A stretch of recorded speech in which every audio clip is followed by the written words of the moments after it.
All right, hey, good afternoon, everybody. I have a fun couple on here. I've been looking forward to talking to them. They have quite the resume and a bunch of different things they do, but I will let them get into it.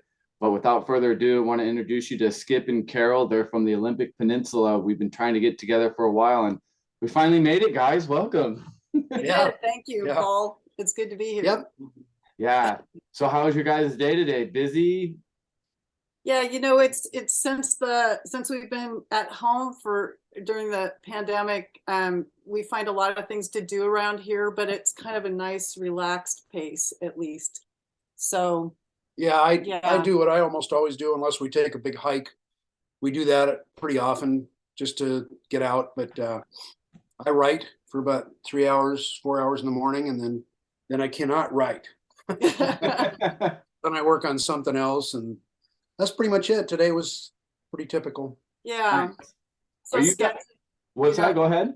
yeah, just She does her art. so yeah, I do my artwork. Skip has it's an essay book that he's working on. So I'm working on a sketch for that to send it into a publisher.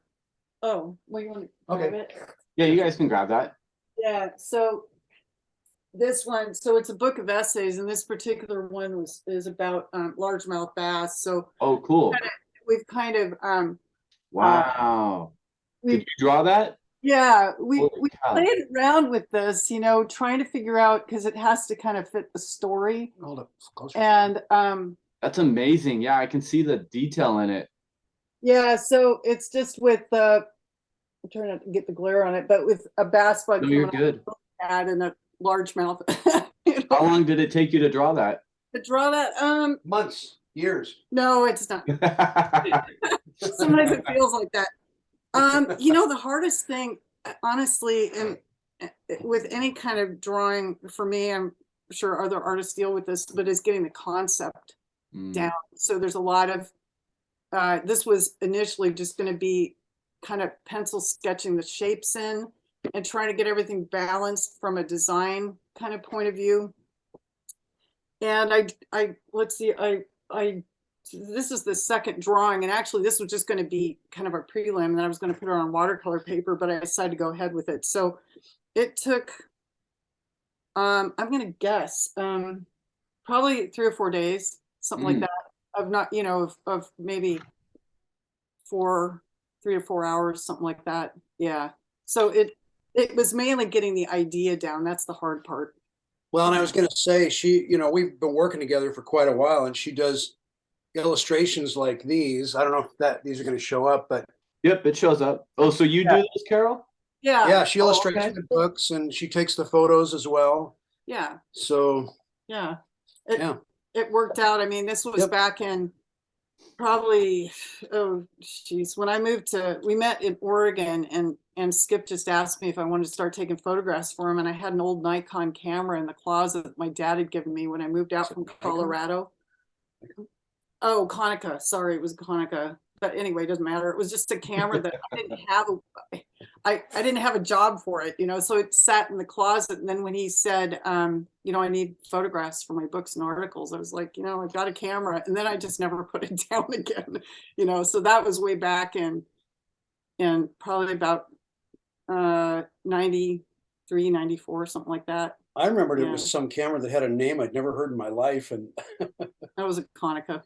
Was it really? It was, okay. Yeah. It was some no. tuberculosis or something, like a disease name. Yeah. Where are you guys from originally? Well, I mean, I grew up on Mercer Island.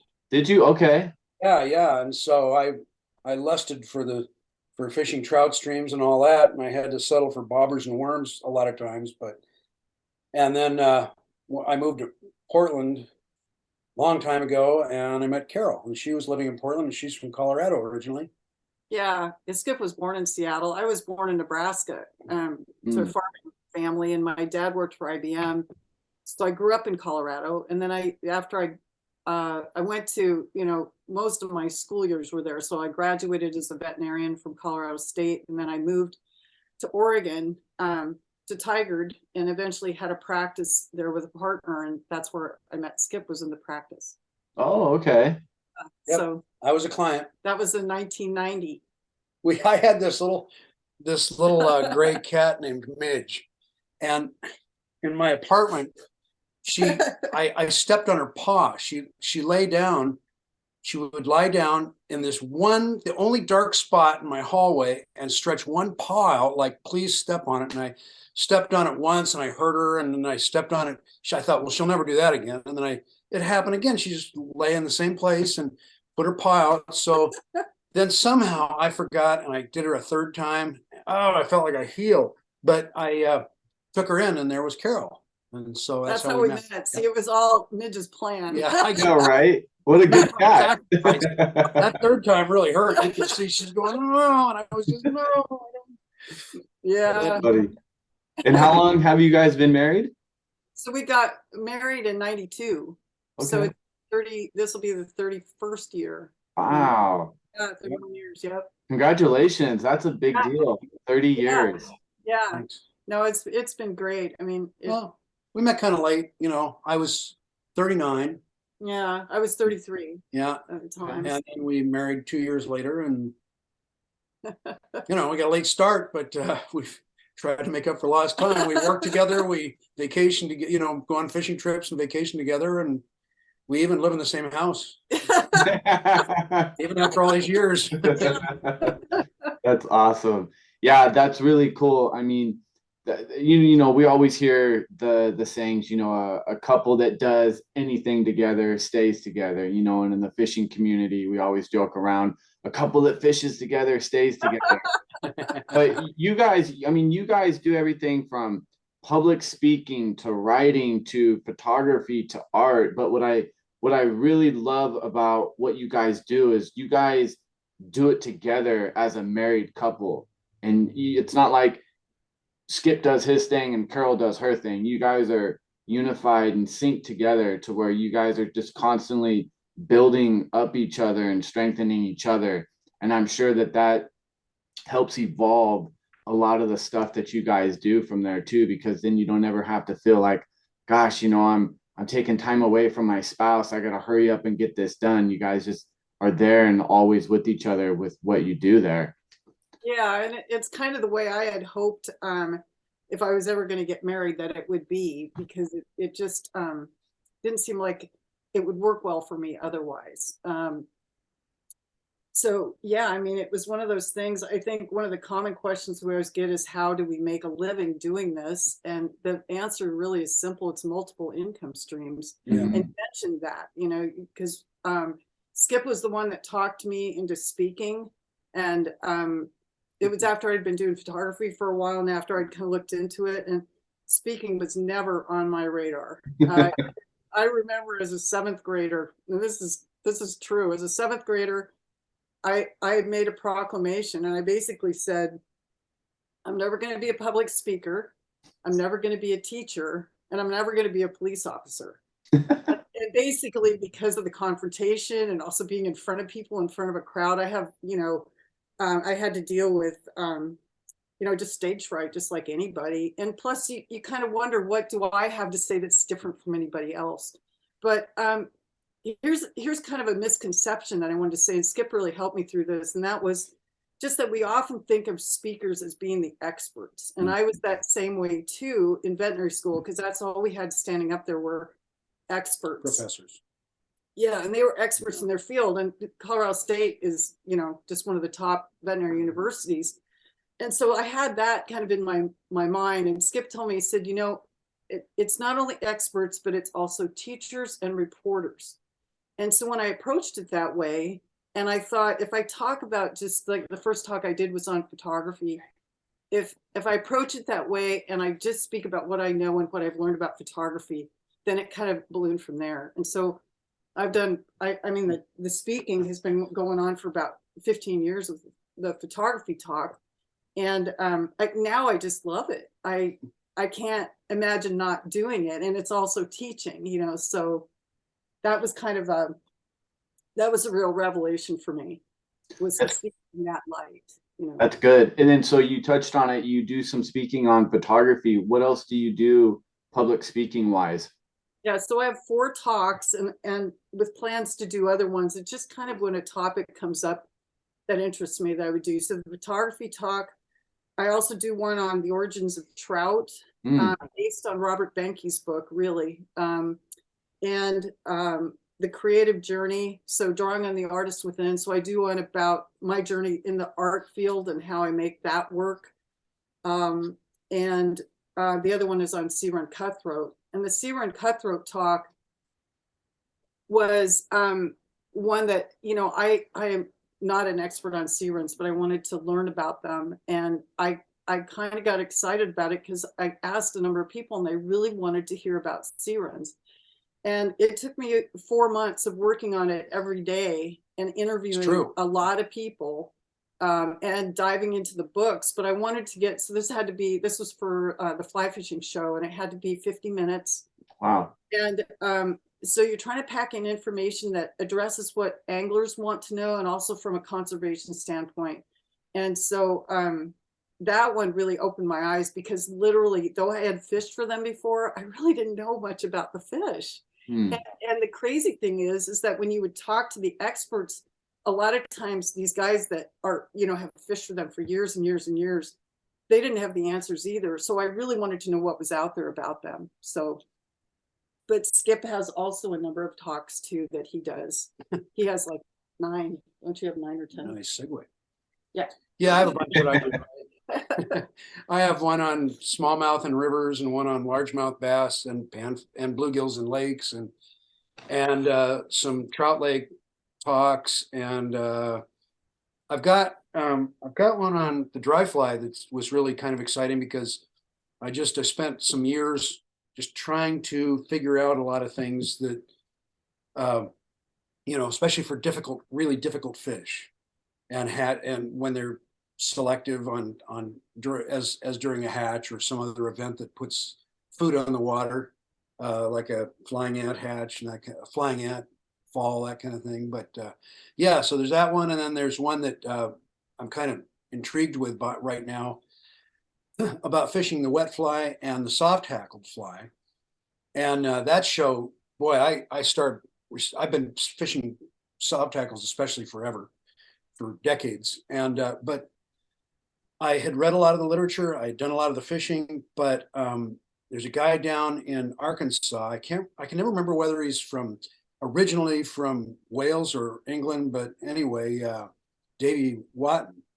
And I just really got into his techniques. I pretty much, well, I don't know. I went through his DVD over and over and over. I had a long conversation with him on the phone. We exchanged a lot of emails. And so when I got to the point where I figured I had this pretty figured out, I started putting together the PowerPoint show, and it's really amazing. I mean, the way that he fishes and sets the hook and determines the strike and all these things for soft hackles and wet flies is such a switch from what almost everybody does with soft hackles and wet flies if they fish wet flies. I mean, so many anglers, the wet fly went out with, well, not the horse and buggy, but you know, so I don't know what, some car from the 50s, you know, that kind of, but the wet fly actually is an imitation.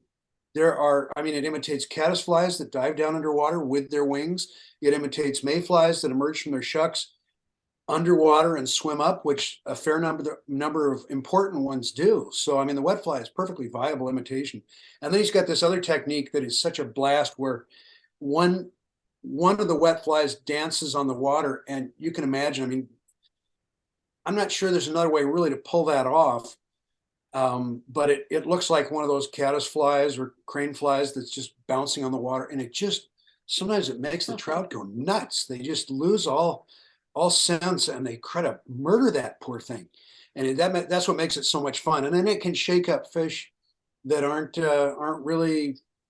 interested. You know, they're just not in the mood to feed. And that can really irritate them into going nuts. So it can really turn your fishing around, and plus it's a ton of fun. But anyway, yeah, so that's the show that I came up with most recently. That was a couple of years ago, and I did a lot of research on it, and it's just been really exciting to learn all about. I also, as a source, of course, used my friend Dave Hughes. He's written books on soft hackles and wet flies, And he and I have fished a lot together, and we've even written a couple of books together with Rick Hafley. So anyway, that's a long answer to a short question, but that's the show that lately has me really jazzed. No, I love it. I love the information. You ask one question and you get a, a good answer there. I love that. No. And then Or you regret it. what's that? What'd you say? Oh, I said, or you regret asking it. No, never, never. I love hearing it. Like I said, I'm like a little kid when I get to talk to people about fly fishing. I'm like, what happened next? Tell me more. So Skip, you do some writing too, and how did you get into writing, and how long have you been doing that?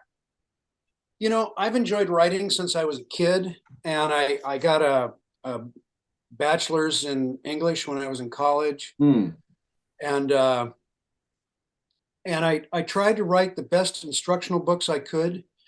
From the time I started writing my fly time books back in, let's see, my first book came out in '89. That was back in my rod designing, rod building years, back when I was modifying and designing rod shafts and all that. And then I just really got into what we call expository writing or how-to writing.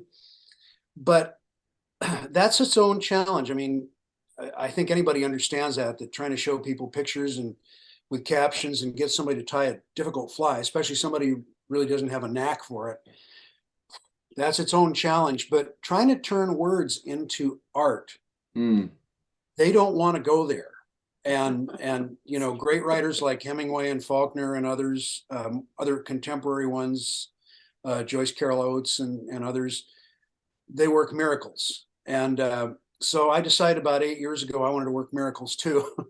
I don't know that I have, but I'm starting to get my lit published. And I was a full-time musician for, I don't know, 8 or 10 years, way back in the 70s, early 80s. And then I became a part-time musician and continued that, just playing jazz the last 20 years. But about 8 or 9 years ago, I just put the guitars away, stopped singing, and put all my practice time and all my performing time and more time than that into trying to crack that nut, trying to figure out how to make writing into art. And that's what I've been doing for 8 years. And I've got one self-published book of essays out. I think I'm a much better writer now, even though it only came out a couple of years ago. At least I like to think I am.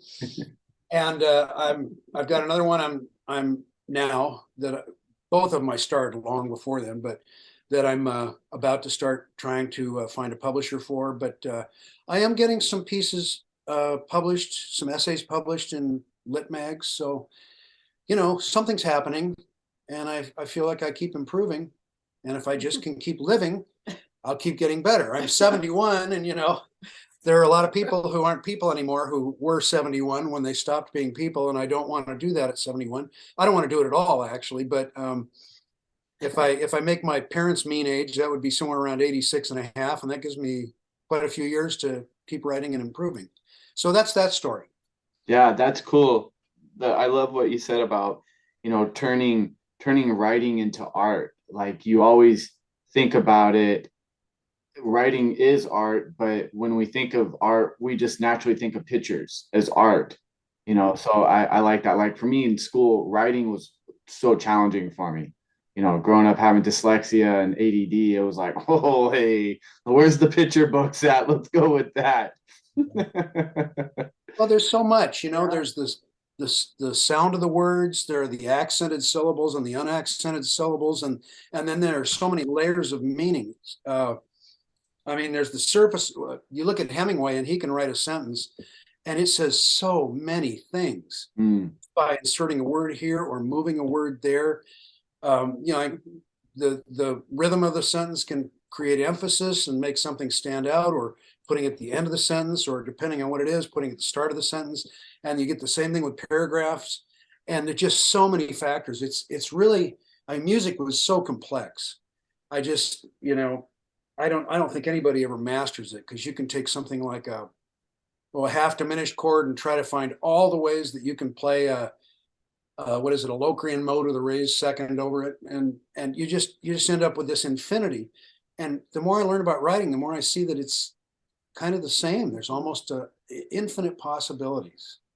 That's good. Yeah, it's kind of like music in its own way. You know, like you said, you can put different punctuations throughout the sentence there, which I know nothing about from there except my commas and periods, but what you're talking about, the rhythm of it. Yeah, my wife used to be in a couple different bands. She was before her and I were married, she was a singer. And her husband was a very still her former husband.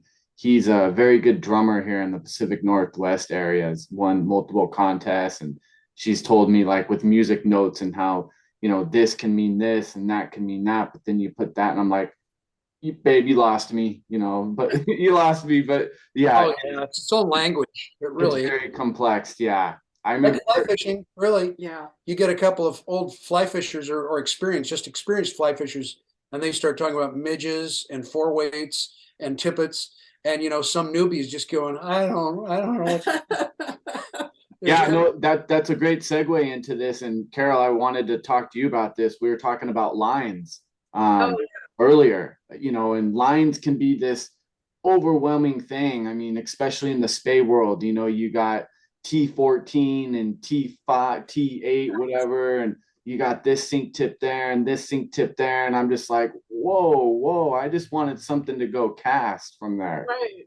Yeah. No, it's getting interesting. I was just reading an article on lelandfly.com, and they talk about all that, how there are so many lines that are produced now. It gets really confusing. Yeah.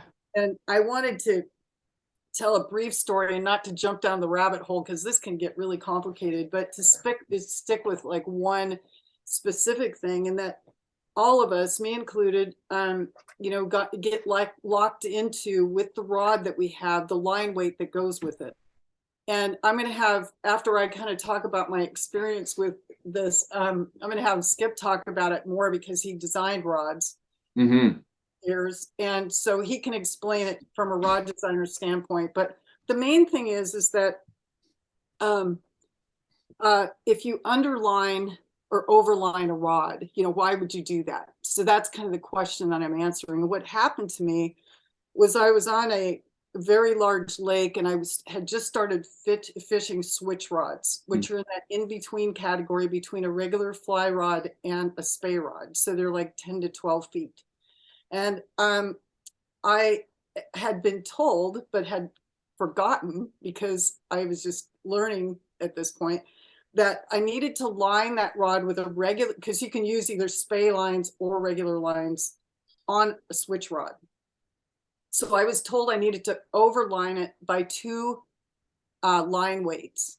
So I have an 8-weight switch rod, and what I needed to do was put a 10-weight regular fly line, either a weight forward or double tape or whatever. Well, I forgot that, and I underlined it unintentionally with an 8-weight line because we had it here.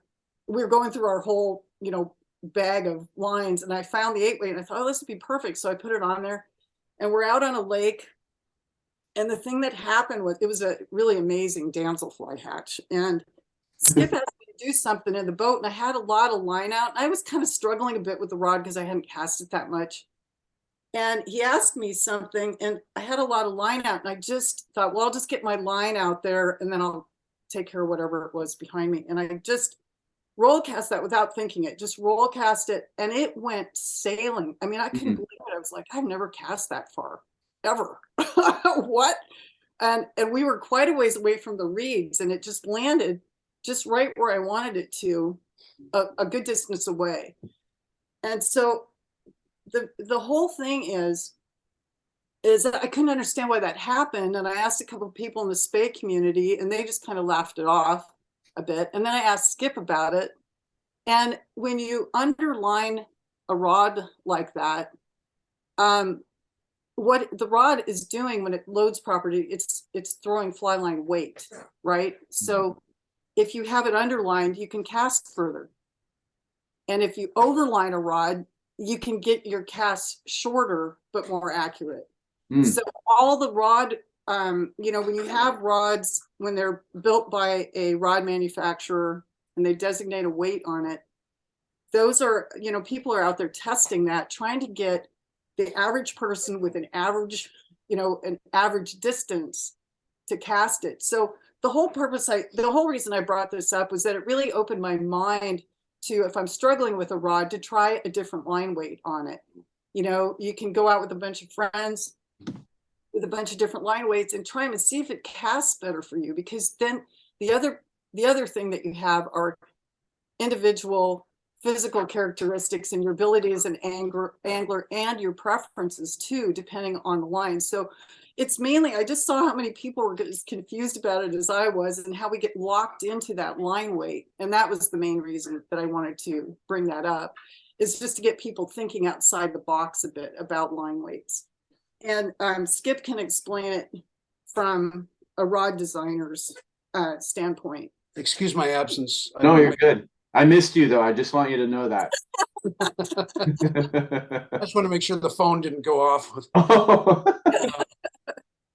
So yeah, I spent 10 years designing rod shafts and making fly rods. And, you know, one thing I figured out that it's pretty much what Carol's saying is that, you know, and people probably should do this, but they go to a fly shop and they look at the rods, and this one says 5 weights. So they just lock it in their head that it's a 5 weight. Actually, they shouldn't do that, because once you cast a rod, then you find out if for you it's a 5 weight. Because I've been out there with some great casters casting rods, and we're all trying to figure out, I've worked with rod companies, and we're all trying to figure out, well, what's the right weight for this on average? And we have different opinions. Some will say that's a stiff 5, the other say it's a soft 5, the other say it's a 6, the other say it's a 4, and they're all right. It's like saying, what's the right choice to pick on the menu when you go to dinner? Well, that's very personal. Who's the right person to marry? Somebody like exactly this for everybody? No. And it's the same thing with the rod. It's a real personal thing. But the other thing, more to the point that Carol's making, is that when you have 20 feet of line out of your fly rod, that's what's loading the fly rod, is that 20 feet of line. And if you have 40 feet of line out of the rod, all of a sudden that rod is carrying twice the weight, actually more than twice the weight, because the first 30 feet are tapered. But so now it becomes a whole different rod. So if you're casting close, it's an entirely different rod with exactly the same line as if you're casting long, because you've got so much more weight that the rod is working. And this is another factor in choosing a rod that fits you. If you cast mostly 40 feet, you might go up a line weight. It could be just from personal taste, but it also could be because you want that rod to load and not feel over stiff. If you fish lakes, for example, for trout, you make a lot of long casts, then you might go the other way. You might go down a line weight, use a 6 weight and put a 5 on it. But in the end, it's really a personal thing. And I'll tell you, there's one rod that I just love. It's an 8-foot TFO, and it's a really soft 3 weight. And I put a 4 on it. And so I'm loading the sin out of that poor rod. And I do it because it's a creek rod for me. And with only 3 or 4 or 5 or 6 or maybe at most 10 feet of line out, that rod just works those short casts beautifully. It feels great.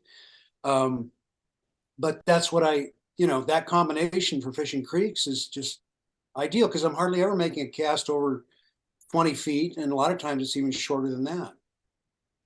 Yeah, those TFO rods, anybody that ever talks about rods, those are one of the rods that come up out of all the plethora of rods out there. I remember when I got into spay fly fishing back in like 2006 or 7, my buddy Brian, who guides out in Marysville, California now, he was always just beating that drum. Man, you got to get yourself a TFO switch rod. They're the best rods out there for the price. He wasn't even sponsored by them. He just loved their rods so much. So when you're talking about the TFO, that's why I'm smiling, nodding like, man, everybody's got nothing but great things to say about those rods. Well, I fished a lot of them. We both have, actually, because for quite some time I was on their pro staff. And okay. I have a lot of TFO, and a lot of those rods I really like, and some I just absolutely love. Of course, I don't know what they're doing now. Honestly, it's been a little while, but I was with them a long time, and I found a lot that I really liked. Yeah, the 2 switch rods I have are the Deer Creek, or TFO's Deer Creek switch rod. And just to mention about why regular fly lines, there's kind of a quick and easy answer, but again, you can really go down a rabbit hole with this stuff. But why switch lines or switch rods are over, you want to have a larger weight line on it. It's just because according to my friend Dave Dozier of Bamboo Pursuits, he said that switch and spay rods are not standardized to like regular fly rods are. So that's the quick and dirty answer. I don't know why. But it's Maybe just to confuse everybody. well, and it kind of is actually, I mean, Skip brought this up before about it's kind of like hook companies. They're not standardized across the board. I mean, I got you. Yeah. you know, with size and with type and all that. I mean, I've been fooled before. Well, especially with some of the specialty hooks like bass fly hooks. Oh, it just gets nuts. There'll be one hook that'll be, say, size 10, and it's the size of a size 4 trout fly hook. Yeah. And I'm going, why is it a size 10? Unless they figure it's a, no, I can't. No, it doesn't make sense. And you'll have another. Well, I was trying to think if there's a pot because the shank is so short and the gape is so big, but I just don't get it. I mean, there's a, I've got, I won't, in a book I did, I won't grab it, but the art of tying the bass fly, I compared 2 hooks and they both were the same size, a little bit different design, but the same length, the same gape pretty much. And one was something like a 4 or a 6 and the other was a size 10, and it just didn't make any sense to me. Yeah, sink tips are the same way, like that. Like I'm thinking of one particular sink tip, and I remember having a conversation with a buddy about this. Is like how it'll be like a type 6 that's supposed to sink at 6 inches per second, but then you'll have a type 9, but the grains are still the same, but yet they sink differently, or it's vice versa. And that's why it's like, you know, they're so complicated. And the thing that a good buddy of mine, if you guys ever want to like geek and nerd out on lines, you gotta look up a guy named David Flaherty. He's a good friend of mine down in Oregon, and he's on Instagram, Left Coast Spay. He is a phenomenal casting instructor.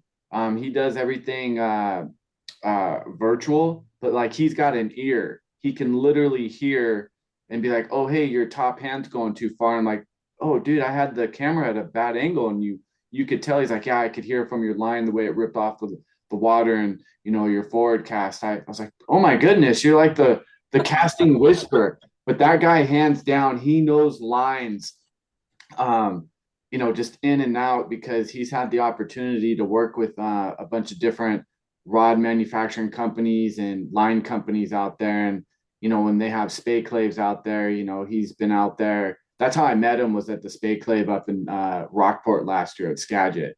And we just, you know, talked. We've done a couple podcasts together. But yeah, if you guys ever want to geek out, kind of have a conversation with him, he'd be more than happy to geek out on that. That guy knows his stuff there. Yeah. Yeah, very cool. So talk to me, Skip, about bass fishing on a fly rod. That's something I want to do. Oh, it's fun. I mean, you know, the it seems like when I was in my teens, I alone was the Pacific Northwest bass fly fishing contingency, just all by myself. I mean, I would go out and fish for bass and panfish, and nobody else was fishing for them with a fly rod. Now there are quite a few, there are a lot more people, but it still adds up to a pretty small number. So that opportunity isn't very tapped in the Northwest. I mean, I've spoken all over the country, and in the deep South. Well, no, the deep South, actually, the fly fishers tend to go to the few tailwater streams that have trout. And I've gone down to the deep South a few times to teach Southern fly fishers about fly fishing for bass. It's crazy to me, but you get the Midwest and the East, and there's a lot of bass fly fishing, and it's just really fun. Largemouth bass and smallmouth bass are entirely different fishes. I mean, they look a lot alike at first when you first get to know them, but they're very different. I would say that the trout here and the largemouth here, smallmouth's going to come in about the middle. He's sort of half trout, half largemouth. But if we go, I mean, if we talk about our area, your area, Western Washington, we got lakes everywhere. Most of them have largemouth and some panfishes. Some have panfishes. And oh, it's just too much fun. It's a blast. And they don't, most of the lakes, there are exceptions, but most of the time you're getting smaller bass than you would get in Eastern Washington or in California or in a lot of places, because as you probably know, our streams and our lakes on the west side of Washington aren't very fertile. But they're big enough. And once in a while we catch a 2.5 or a 3 pounder or something like that, which is a very respectable largemouth almost anywhere. But we just catch lots of them. They love to feed on the surface if you've got overcast or if you're there in the morning or evening. Largemouths love to just either gently suck in or absolutely slam a hair bug. I mean, this is one of the things that excites me. I did an all-day thing. What was it, last Saturday? Yeah. All-day series of clinics and fly tying and fishing thing for a club. And where was it? Missouri? Missouri. Yeah. Oh, wow. Yeah, I did a lot of those. And I was telling them that anytime your fly is near the water, you might get a strike. I mean, this is how untrouty largemouth bass are. I have many times had my bug coming down to the water, my hair bug, and it gets within about a foot of the water and up comes a bass and catches it in midair. Oh, wow. And I've also worked a bug back, and then finally I go, okay, we're done. And I pick it up. And so it's really accelerated. It pops off the water and out comes a bass moving even faster than the bug and nails it in midair. I mean, it's just a blast. And I think one of the things that I love about fishing for the basses is that they are such a change from the trout. I've done a ton of trout lake fishing. I wrote a book on it with Brian Chan, and I love it. I truly love it. But then for a whole different flavor, I go to bass, and it's just, I don't know, it's just such a completely different experience that I find that really refreshing and exciting. Yeah, I'm excited about I mean, obviously I get hung up, when the river's open. I'm chasing steelhead or salmon, and they're so far in between, unfortunately now. But again, I like trying to chase bull trout too. But like I was telling you guys earlier, my wife is starting to show a genuine interest in fly fishing, and I'm going to do her a huge disservice if I take her out steelheading or salmon or even bull trout fishing. I want to get her into something to where she gets a tug on the line. It's like, oh, hey, that was fun. What was that? Oh, cast it again. Let's see what it is.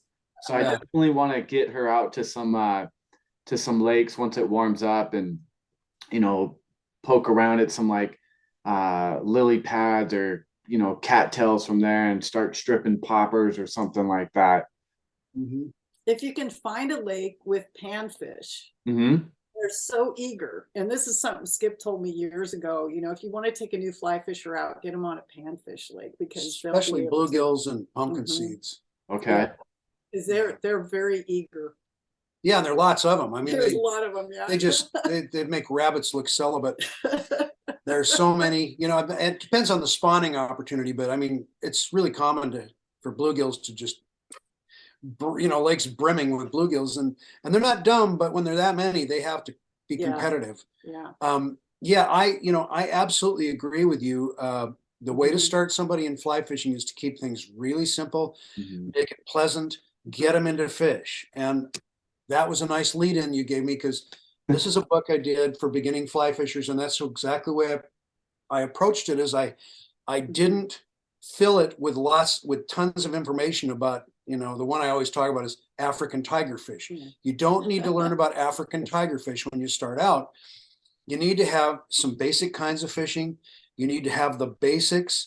You need not to get into all the technical and complicated stuff, and you need to catch some fish. And so I'm kind of talking about both how to teach people and how the book teaches them as well. But I know a friend, really smart guy, highly intelligent, a lot smarter than I am. But intelligence doesn't mean common sense. And he took a friend out to teach him how to fly fish, and he took him out winter steelheading. Oh, poor guy.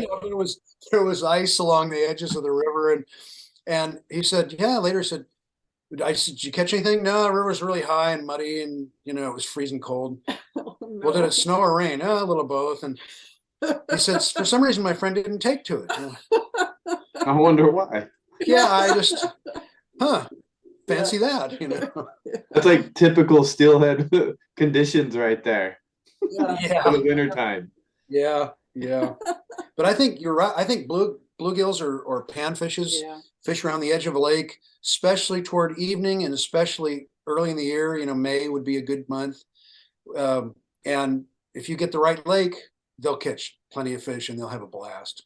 Yeah. Yeah, I'm making note of that so I can take her out. We got a nice little 10 foot by 5 self-bailing raft that's frameless. So it's nice. We can just throw it in the back of the car, and I have like a Cobalt air pump type thing that's cordless, so we can just roll it out somewhere so we're not blocking up the boat launch, and then top it off with the K pump, and then we're off on the water in like 15-20 minutes. So Oh, that's perfect. yeah. So like I said, and it's cool. You guys met our Labrador earlier, but we can take him to the lakes and stuff like that too. And we've taken him, he's only 2, so we've taken him to the river once, and it's funny. I mean, just lab instincts. He's like at the front of the boat and he's like, can I jump in? Can I jump in? And it was like super like low flow summer, conditions, like the end of August, water was still warm, and I was like, go for it. And he just jumped right off and like swim around, and was like, there you go. There's a lab for you. It's fun. Yeah. Yeah. Do you guys like wade fishing, or do you guys like doing the boat thing? You want to speak? Yeah, I mean, we've done a lot of both. I love drifting. I love the versatility and the change of scenery, and also the challenge of it. Like when you're going by a run and the guide's saying, or whoever's rowing is saying, put your fly right there, and you got like 2 seconds to do it. So and the change of scenery and just getting out in the wild and doing that whole thing. I love that. But I've really, because of the work we've done on different books and the different kinds of fishing we've done, I've just kind of want to appreciate all of it, because all of it has its own challenges. But I'm partial to drifting. Yeah. Yeah. You guys are, I'll let you finish one sec there, Skip. It's just, Sure.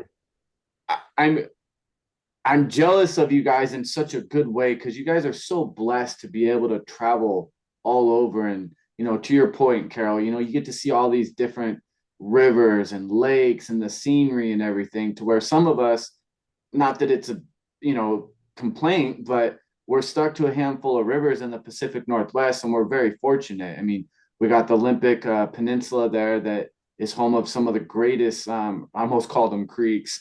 They're far from creeks. But they're just beautiful rivers in themselves. And even the handful of rivers that we have up in this area, it's very cool to be able to see all the different scenery, and the fact that you guys document it to it. It's cool because everybody gets to live vicariously through you guys. Yeah. What were you gonna say, Skip? Sorry, I didn't mean to cut you off. Yeah, Carol's more fond of drift boat fishing than I am. I when I was a kid, I almost drowned a couple of times, and I'm not I'm a cautious, but I'm not a fearful wader. I'll wade some pretty heavy water, always have, but something about having my feet on the ground.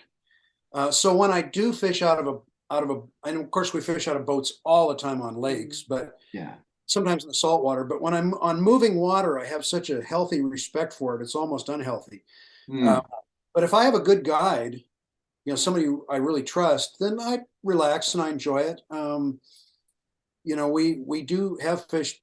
We've fished in pretty hairy rivers. There was one a few years ago that was just screaming. They released all this water from the dam, and it just was ripping through and exploding where it was hitting the boulders. But we had a really good guide, a guy we know, and Nice. and we trusted him. And I still was pretty nervous, but I felt a lot better knowing that he was at the oars. The other thing, though, is I don't do it enough so that I'm not very good at it. So much of that, I actually wrote I wrote an essay about this that's in that little collection that I've got up on as a ebook on Amazon. But you know, especially on a river that's moving. So often the guide says, "Okay, river right," and you know, behind that log or up there or next to shore in that foam line or something, is chit chit chit plop. And I'm not used to that. Maybe I never would be good at it, but I'm not used to it, so that doesn't help at all. And you know, okay, and I do all right, but I think people who drift a lot get really good at that, and I'm not. So that's another factor. Yeah, it's definitely like I've been over to Yakima a couple times, and you know, like you'll watch videos and you think you're Mr. Guide when you're on the sticks, right? I'm gonna backstroke this so you can cast over there, and then your buddy on the front of the boat's like, "Dude, what are you doing? We're going over the best spot." And you're like, "Oh shoot, sorry." That's a bit of an art, yeah, It is, handling for the boat. sure. Yeah, it's definitely an art. It's like I'm thinking back to what you said, you know, how like writing is an art in itself. And I always think of, you know, fly fishing as how do I say it? Fly fishing is art without words. When you look at like the casting and you know, especially spey casting, it's just so beautiful when you It see is. it. Yeah. Yeah. So where are you guys traveling? What's on the agenda for travel? What do you guys got coming up? Um, no travel. We've got talks for clubs by Zoom, but Mhm. now Okay. that I'm in the 70s, we don't travel so much, you know, for speaking. And we haven't planned our fishing year, so we've got nothing going there either. Do you guys want to go to anywhere specific this year for fishing wise? Well, what are you itching for? Well, lately, before the whole pandemic thing came down and we started fishing more locally, we were going out to Montana quite a bit. Oh yeah, And Montana almost just, every year yeah, I mean that for that 2 to 5 weeks. Wow. just Plus different other places. Yeah. I would say Montana's high on the list. There's a bunch of places I would love to go. I'd love to get back to BC. We've fished up there quite a lot, and it's just insanely beautiful. Okay. Not a lot of people, you know, you get on a big river and you get on a very popular river even, and you don't see many other anglers. Up there. But yeah, Yeah. up in BC. A lot. That happens a lot. I've been fascinated by there's an Instagram account by Lance Peterson fishing for roosterfish down in Baja. Yeah. That looks insane. I would love to try that. I don't know if I can run along the beach like that, Yeah. but that just seems really fun. Spotted bass, if they would ever come back to Lake Shasta. I understand that it's been quite down a lot lately, so that's not really happening. The Delta, you know, Yeah, we got a buddy who guides down there, so Yes. the Delta The Delta. would be the California Delta would be. Oh yeah. Stripers. You guys ever chase those? Stripers, Yeah. largemouth, smallmouth. Yeah. Got a whole bunch of different. It's such a huge population, but I guess the Delta, you get out in it and there's plenty of room and there's really good fishing. Yeah, so when I was in California, I lived in Sacramento and we have the American River right there. Oh yeah, I fished that. Yeah, so we had a nice population of shad, and they had striper, steelhead, salmon, and yeah, those are primarily you know, resident trout from there. But some of the pictures I would see people pulling out stripers, I was like, holy cow, man, those things are massive. And then, like you said, the delta's right there, so you can just go. And a lot of the guys would go out there with fly rods, like big, you know, 9-10 weight rods, and you know, strip flies for stripers. And I was just like, I've never even heard of a striper or a shad, but shad are fun fish too. I've never caught one. I've seen them in rivers, couldn't get them to take, but I'd like to sometime. Yeah, they're fun. From my understanding, they come from the family of herring. And And tarpon. Yeah. yeah. Oh, and tarpon too? Yeah. Okay, I didn't know that. Maybe I'm wrong, but that's my understanding. Okay. Look at a tarpon. It does look like a great big huge herring. Yeah, it does. Yeah, tarpon would be something I would love to go you know, try my hand at also. And bonefish too. And I guess you can do bone fishing out at the Florida Keys. So that would be probably the closest for us would be Florida, you know, instead of getting down to Mexico or the Bahamas or some warm waters from there. I've actually Yeah. had people tell me, and I don't know anything about this. I've never caught a bonefish, though I would love to. Yeah. That if you go to some of those island states, it's actually cheaper than going to Florida. Mm, That's interesting. You that is- know, I was going to say this is kind of interesting, but when I was playing, I used to play down in California a lot. And this in the different bands I played in, we'd travel there and then go to Alaska and then to Phoenix. And this was back in the 70s. I was in my early 20s, and when I would go fishing on my day off, my one day off a week, we'd play 6 nights a week. The American River, any of those rivers around there, it was just nude city. I mean, not everybody was naked, but there were all these naked. It was like the 60s still. It was the 70s, but it still had the flavor of the 60s. And it was funny to be fishing and come around a corner and there's some nude people, and okay, fine, and you just fish by them and then go up and now there's some more nude people. Okay, fine. You guys must have been in the upper section of the American River. I heard they had a couple nude beaches up there, and I was like, oh, really? I was like 25 to 28 when I lived down there, and people told me about it. I was like, hey, okay, I'm curious, but it was way up further because we were down below the Nimbus Dam there, like in the city there. But yeah, people told me about that. I was like, oh, okay, that's good to know. Back in the 70s, they'd be all over the place. Oh, I bet. They'd go by in rubber rafts. I mean, I don't know if it probably was the same when you were there, but on a weekend or something, the American River was just like a traffic jam of different kinds of rafts and things. And a lot of them were people just drifting by naked, and you go, son of a gun. Yeah. Son of a gun. Hi. There's 4 of them in that one, Yeah, right. They didn't care. They just didn't hide anything. Yeah, as a single guy, you'd be out there fishing for fish, but then you could fish for women all at the same time. It's a win-win. Well, playing in a band helped with that. That's funny. So, Carol, talk to me about your photography journey. I'm really curious about photography. It's something I always try to like dabble into with the phone and, try to get that right picture. How long have you been doing photography? Photography, I started it in probably about 93, 94, because Skip needed some, let's see, I think actually the first photograph that got published was he was holding a handful of salmon fly nymphs from Eugene, and it got into his article with Fly Fishermen.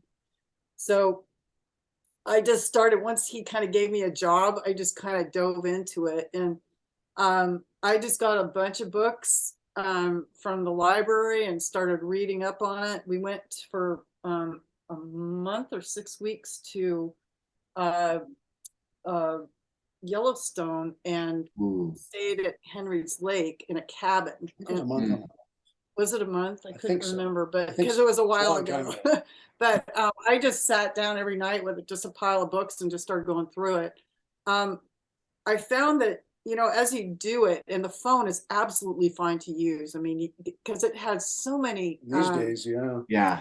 It's so versatile. The thing that's probably the hardest is if you really try to get a good macro, you really need kind of a specialized lens for that. And that means close up. When you're doing bugs or, flies and stuff like that. Yeah, anything you can use is great. What I found that really kind of not only piqued my interest, but really got me intensely into it was the aspect of design. So color, composition, and light, those make up design. And once you kind of understand that, and I mean, we're surrounded by photography, so you really can just look at a picture. And I know before I met Skip as a veterinarian, when I would want to just kind of take a break from the pressures of work and, intense medical cases and all that, I'd go into galleries and I'd be looking at photographs. And it was the first question that kind of came up when I would look through these photographs is, why am I attracted to this one and not this one? What makes this one better than this one?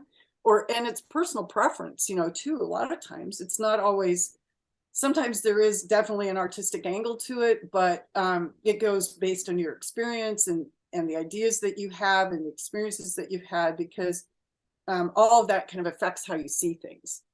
But yeah, I mean, once I kind of started that, that's kind of what my presentation when I do speaking on photography is about. It's about design and taking people through kind of the things that kind of were a revelations to me in photography.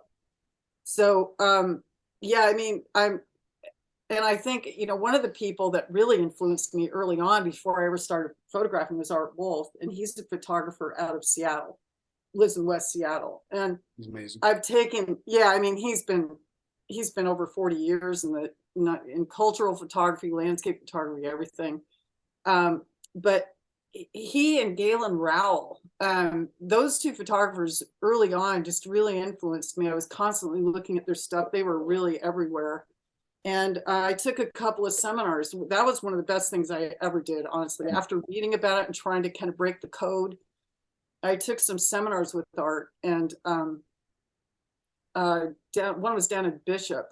I did two back to back. I did it Bishop, California, and I did Charleston, South Carolina. And what he does, one of the things that he does that was so amazing and so insightful was to hold a critique at the end of the day.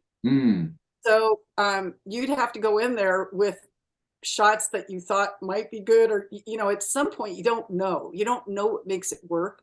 And that just pushed my photography up a whole different level, because you've got the participants in there, you're seeing everybody else's slides, you have your own opinions when you see them, and then he breaks it down. And there was nothing like that. That was really a turning point for me, to understand why a photograph works, what to make it work better, what to include, what to leave out. You know, all those things are a huge influence.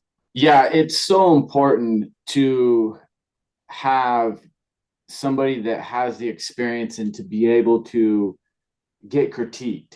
And you know, I think fly fishing is so much visual. Like, we can read, and Skip, you know this from writing books, how challenging it can be to kind of simplify it in words and in pictures. But then if you don't see the moving aspect of it, like, I remember the biggest challenge I had getting into fly fishing is everybody said, well, you got to throw an upstream mend. And I was like, this was before like YouTube was even really popular at the time. And I was like, what is a mend? I don't even know what that is. And I would try to Google it and read it. And then you read the definition, but then you're like, okay, I don't really understand. So if I had something visual, and that's why, to your point, having somebody critique photos, it's very valuable, because then, you know, like you said, what's too much, what's not enough. If you're out on the river and you're casting's a whole nightmare if you try to just listen to what to do without seeing video. And even with video, it's challenging because you have to have somebody out there with you. And like, oh no, your top hand's going too far forward if you're spey casting, you know, or, you know, if you're single hand casting, you know, your hand's way too far back. And even though you're looking, you don't know what to look for if you don't know what to look for. So yeah, that's super valuable. Yeah, that one-on-one. I think the thing that I didn't realize with the critiques, like in photography, is that you're the one taking the picture, you were the one having the experience, you're the one that put that in the picture. So you know right where you were at when you took that shot.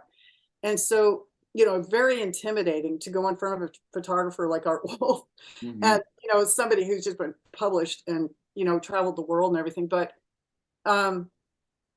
because he would say this and this, you go, that's exactly what I was thinking. Okay, now I can see how if I do this. Or he would take it like in Lightroom and prop the picture down or change the shape or something, you know. Or one of them, I had an insect shot. It was a damselfly nymph, a close-up, a macro of it.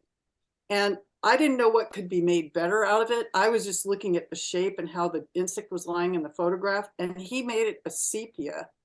And, you know, he just changed the color, completely changed the mood. And and I was just like, you know, there are so many options that you don't think of, but that made that whole picture just change in an instant, just that simple thing. So it was, you know, with that one-on-one, whether you're casting or whether you're taking a photograph, to have somebody else come in and give you their opinion when you know what your thoughts are, whether you're casting, you know, whether it's like, well, I know how this feels, but they're telling you, well, this is why this is not working for you. Then, you know, you just have that direct experience is just invaluable, really. Yeah, it really is valuable. Yeah, I can't say enough about any one-on-one in life or anything, you know, Yeah. business, life, hobby, or whatever. It's super important. So the newest person that wants to get into photography, what would be some good advice you would give the newest person getting into it? Getting into it. Mm-hmm. Don't do it by any means. Are you talking about somebody that just wants to shoot as a hobby or wants to do it as a profession, or? Yeah, just somebody that's in the fly fishing community. They want to capture their outdoor experience, or, you know, just the environment, the fish from there as a hobby for themselves. For themselves. Yeah. Okay. Exactly. What you're asking is exactly what her talk covers. So Oh, just Yeah. go ahead and give the 50-minute coverage. Yeah, right. yeah. Just give us a nutshell, and then at the end of this, I want to get, you know, I want you guys to plug all of your links and everything so people can find them. But I'm also going to put those in the show note description so people can click on those and find you guys and everything Oh, there. okay, sure. Well, I was kind of Yeah. joking, actually. I wasn't trying to. Come on, Skip. You can't do that to me. I'm gullible. Well, I don't know what that. Does it to me every single day. It's been 31 years of that. So yeah, you know, really, first off, when I do start the show, I just say use what you have, use what you're comfortable with. The second thing is just to learn that equipment inside and out. Just take it out. Like if it's your phone, go shoot every kind of conceivable situation you can see that you think you might want to do with your phone. You can always delete them. Mhm. You know, it's not like when I started it was slide film and it was processing, and you had to wait a couple weeks to get your stuff back. And it's expensive, you know. So now it's not expensive. Things are much more accessible. The phone does so much. Just play with it. And then when you get your pictures back, if you don't like it, just try cropping in first off. You know, just do that. Just try to get something that looks different. Most of the time, most people, the biggest mistake that anybody makes when they're starting out, I did it, everybody I know that's in photography has done it, is they include too much in the picture. So you kind of have to decide, what am I taking this picture for? And what is it that interests me about this picture? Because there are often multiple pictures within a scene. So if you like multiple things and it is coherent as a big picture, like a big landscape, fine. You know, that, I mean, there's literally, you put 100 photographers in a room with a chair, you're going to get 100 different pictures, and they're all probably fine. So you just have to decide for yourself, what is it that drew me to this in the first place? And then if you know that, is to close in on that, and then to try moving that subject around the picture in different areas. Because the thing we love to do, again, all of us do this, is put the subject right smack dab in the middle. Now, there's nothing wrong with putting it in the middle. It's just that if you're doing something like a product shot where that's the main focus, that kind of makes sense. You can change it up too, but it's a very static image.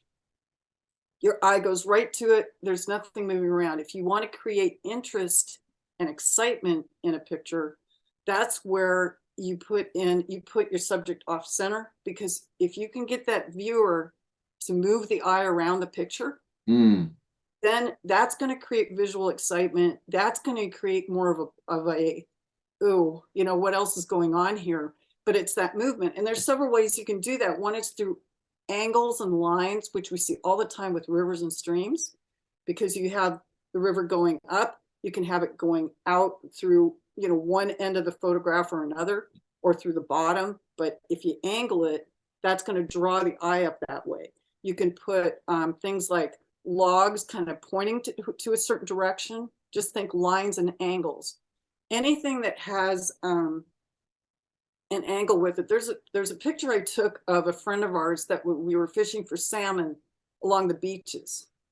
And I cropped in close. He was leaning over, and most of the angler you can't see. What you see is his head, his legs, his arm reaching down for the salmon, and his fly rod. and the line is making all kinds of angles. And then there's a foam line from the water going at an angle of, I mean, that picture is full of angles and lines. And I love it for that reason. And you don't have to know more than that. You don't have to, I see when I say people are showing too much, they often put the whole angler in, and you don't really need to do that because your eye completes beyond the border of the frame. So that was one that I kind of keep going back to. It's in my show, you know, I show that because you can show how much you can close in. And closing in, you can't overdo that, but sometimes you start to see this whole different kind of micro world, you know, something that just kind of just draws you in. Like, I never really saw that when I was stepping back from it. But those are the kinds of things that I would tell somebody. Close in, get your subject out of the center in most cases. Sometimes it's appropriate to have it in the center. And know your equipment inside and out. Take it out, shoot it in every conceivable situation until you know different light, different settings, changing it and editing the picture, trying it in black and white or color. I mean, just play with it and have fun. That's good. Yeah, I like that. One of the pictures I saw you have on your Etsy, it's titled The Ghost Tree. Yeah. I like that one a lot.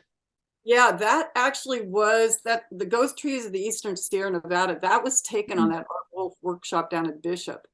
And there's a funny story and a short story with this, but we were so the whole workshop was in like 5 or 6 cars in a big caravan. And we're going from Bodie, the ghost town, down to Mono Lake. And I'm in about the 3rd car, and I look out and I see these trees, and I thought, well, that looks interesting. And then all of a sudden that front car with Art in it goes, you know, gets off on the side of the road. We all pull over, and he goes, okay, everybody out, no tripods. You've got 5 minutes, get the picture. And, you know, all of us were like freaking out because we were all just like locked on our tripods. You know, because, yeah, I mean, that's like, we've got 5 minutes, and we were just like, we were freaking out. But it was there, you know, the thing was, the scene was there, and there were so many different things that you could do with that. And the thing about a tripod, especially, I mean, it's still valuable today, maybe not so much so as it was in the past, because Lefty Kreh always said your tripod is your other lens because it stops motion blur. So motion blur is one of the reasons when you're hand holding, if your shutter speed isn't fast enough, that you get a blurry image. Because nobody holds it perfectly still. No, I have the same challenge. Yeah. Yeah, especially if you're trying to shoot landscapes where you want it in focus from the camera all the way off to infinity. That kind of detail requires a very slow shutter speed. So yeah, we were freaking out, but we all got pictures. I mean, it was the right light. It was the right scene. The colors were amazing. It was in the fall. It was, yeah, I mean, sometimes it's just there and it's handed to you. Other times you have to sit and wait. I was trying to pull it up on my phone as we were talking, because it's been a couple weeks since I seen it, and I'll look it up again. But for anybody that wants to look that up, you can go to Carol's Etsy. And Carol, correct me if I'm wrong, but it is just Carol Morris Fly Fish, right? On Etsy? Yeah, it's Carol A. Morris Fly Fish. Yeah. And again, I'll put that in the description for everybody so they can check that out. Couple more things and I'll let you guys go. I appreciate your time. Skip, I wanted to ask you the same question as far as people getting into fly fishing. Like, it can be a big, broad thing and so intimidating. What's the best advice you would give somebody getting into it, and also the newest person that is in it?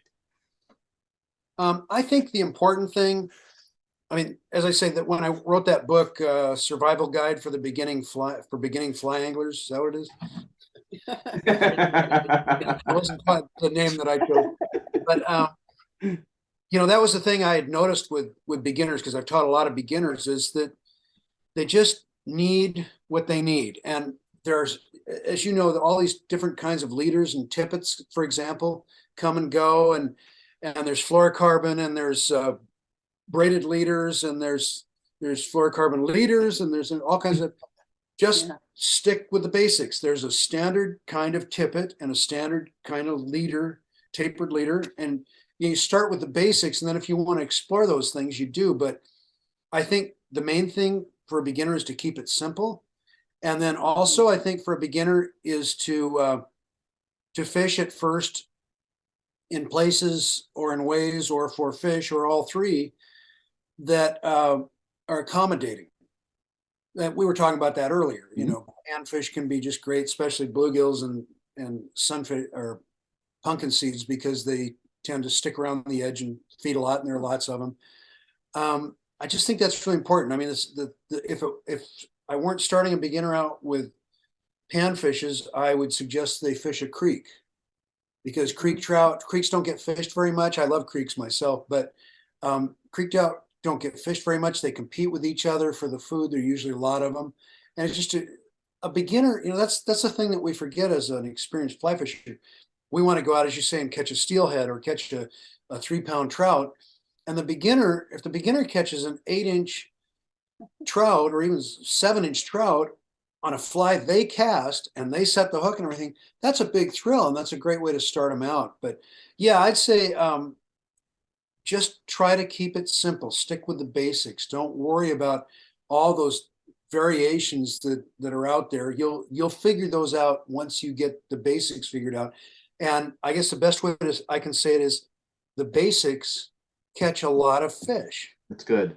Doesn't matter whether it's largemouth, smallmouth bass, trout, whatever. The basics can be very effective. So keep it simple. Yeah, that's good. I remember talking to George Cook at the last year's Spade Clave. He was at Snoqualmie, and he was talking about gear guys, how some of the best steelhead and salmon fly fishing anglers are people that came from the gear background. And he was referring to like plugs. And he said they just know, like when the plug's back there and it's just plugging along, they have videos of when those fish are taking. And what happens is, you know, a fish will come and it'll mouth it and it'll mouth it. And, you know, we get caught up to where we get trout syndrome, where we start setting the hook as opposed to just mouth, grab, and then they take and it hooks themselves. And then you just lift up a little and hook from there. But his point of that is that the newest person coming into it, they'll prematurely set the hook to where if you have some type of background in whatever it is, he was using gear guys for this example, that they're seasoned and they're used to that and they know what those grabs are. So like you said, stick with the basics. Don't ever get tired of doing the basics. And if you have a foundation that's solid, no matter where you are in your journey, if you fall, you'll always fall back down on that foundation so you can grow back up there. So I like that. That's good. I'll end with this with you guys. And I know that this can go kind of a big question, but in everything you guys are doing right now with all the adventures, the writing, the photography and everything, what do you guys draw inspiration from that keeps you guys going? You want me to go first, or you want to go? Why don't you go first? Oh, okay. Yeah, you can think about it. I've always drawn my inspiration from Skip, and he is just like Son of a gun. the I didn't know that. the most fun You're welcome, Skip. partner I'm humble. and teacher and patient. I mean, he's been fishing since he was like 10 years old, 8 years old. Fly fishing and since 10 or 11. Yeah. And it's, we take all kinds of people out, and I just enjoy fishing with him. And of course the articles that he writes, there's one that he wrote in it was Journey to Heg Brown. I've read that thing 3 times and I just cried every time. It just touched me so deeply because he really connected with something that was so important to him. And he really, it might be Pilgrimage to Pilgrimage. Yeah. It's in a book that the Yale Anglers Journal put out. Yeah. It was 20 years ago or so. Yeah. Yeah. So it was an early early essay for me, but Yeah, truly. I mean, there's just no question. I mean, when I'm doing paintings, I have to read his stuff, and then I, try to extrapolate from that. The bass drawing that we showed you, that one yeah. was really kind of, that one, he wanted it something different, but that was kind of my idea after, well, we already showed it to him. I know, but I was going to tell him. Yeah, but it was kind of, I was the one that kind of put that together from what he wrote. So, Wow. So I'll show you this because when I was show it again. Show it again. Yeah, I love it. Because what I wrote was that when I was a kid and I was learning to tie hair bugs, I had this vision in my mind just as I was tying of a hair bug just perfectly tied. That's the way I wanted to tie them. Just so, razor clean of lines and just symmetrical. And in my mind, I saw it just starting to slide off a lily pad. And then I saw what I described as the froggish eye of a largemouth bass trained on that fly, and the bass, by some process of water distortion, being kind of that's why I do 1,000 rewrites, is because I can't just make it. But basically, so this fit that description. She sat there and read it over and over, and there's the bass, there's this froggish eye, there's the hair bug just sliding off the lily pad. And that's pretty fun when we work on stuff like that, because we really are a team. And it's I love working with my wife, and I love fishing with Carol. That's I've loved fishing since, oh boy, before I ever learned to fly fish at 10 or 11. And so that's just in my blood. I just want to catch a fish. When I was a kid, if I saw a mud puddle, I'd think, could there be, somehow could there be fish in that mud puddle, or a glass of water, or a swimming pool. So, I mean, when I see water, I'd think fish. And, but yeah, we've had so many great times. I mean, a lot of our funnest times together have been fishing. Yeah. So but I think my love of fishing and of the things related to it, tying flies, writing about it, the whole thing, casting, fishing, it's just teaching. I've never gotten tired of it after all these years. And that's just totally infectious. I'm still excited about it. It really is infectious, the way he goes after it. I don't know why I'm that way, but I'm just that way. So I want to make sure I understand correctly. Carol, you got that visual drawing off of Skip's literature that you read? Yeah, that he wrote. Sure. Wow. Yeah, that he wrote. Sorry. Yeah. It's so cool. And then Skip, so that matched what you were seeing in your head when you were writing this out? Yeah, I mean, pretty much. I mean, I have to respect that she's an artist, and that sure, absolutely, her style and her way. But yeah, it really does. That's so and we're sitting there going, well, she sketches it out and says, is this froggish enough for the eye? And I say, well, let's look at a real frog. We just kind of work together like that. Well, is that too much? Is it going to look like a frog instead of a fish? Well, yeah, we don't want that either. So it makes it pretty exciting to work together. There's an energy, kind of like the molecules bouncing off each other. That's so cool. I love that. I didn't know that. That's cool.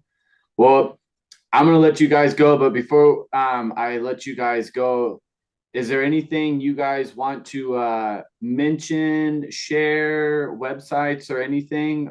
Maybe something I didn't ask you guys that you guys want to talk about? Gotcha. Well, I guess please visit Carol's Etsy site and see if there's anything you like, and then please buy this little book that's an ebook and a physical book, both, because we want to pay for our vacations. And I mean, I've got a ridiculous number of books around, so I'm not going to plug them all, but that's one, and then I'll show you one more. Yeah. Our website is Skip Morris Fly Tying. Yep, and I'll put that in the description, everybody, so you guys can follow them and check out their books, their artwork. They've really got a lot of cool stuff there. Skip's holding up a book right now. It's called 365 Fly Fishing Tips. Yeah, I've seen that one on your guys' website, and I was showing my wife a little bit about it. It took me 4 years to get these tips together, and I threw out a lot of tips that I didn't feel were up to snuff, but it's actually almost what did it come out to? $3.99. I Three think. 399 because there are these little Yeah. bonus tips short. So I mean, but that's a lifetime Yeah. of fishing. Yeah. That's awesome. Yeah, so I'll put all those links down there, and yeah, are there any other links you guys want to let everybody know about, or did we cover that? We have a YouTube channel, so it's Get Oh. More Fishing. Yeah. So we have that, and there's some tying videos and some other things on there. So Yeah. but yeah, no, I think That's that's probably about it. it. That's probably about it. Yeah. Yeah. Awesome. Well, yeah, we'll plug that, put that all in the description. Don't go anywhere, guys. Hang on one sec. I'm going to say goodbye to everybody. Well, hey, everybody. Thank you so much for sticking around. I really enjoyed this episode. Definitely going to have to be one you'll have to go back and take some notes on photography, writing, and all of that. So till next time, make it a great day, and we'll see you guys down the road.